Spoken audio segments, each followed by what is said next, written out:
Kaip pasirinkti savo tinkamą makiažo bazę? Jeigu jūsų oda yra riebi arba mišri ir problema yra išsiplėtusios poros, tai ši bazė kaip tik jums.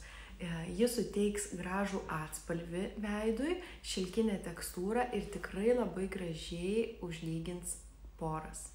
Taip pat klientės, kurios mėgsta itin natūralų makiažo pagrindą, šią bazę naudoja vietoj jo. Jeigu jūsų oda yra normali arba sausa, tuomet galite rinktis šią mineralinę bazę, kuri duos lengvą odos tekstūros sulyginimą, taip pat suteiks šilkinės tekstūros jūsų veidui. Ji labai gražiai draugauja su visais mineraliniais makiažo pagrindais.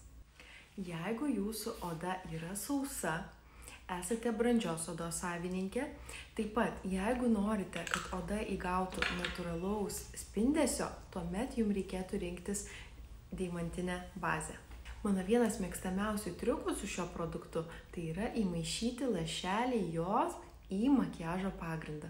Taip jūsų makiažo pagrindas spindės dar labiau.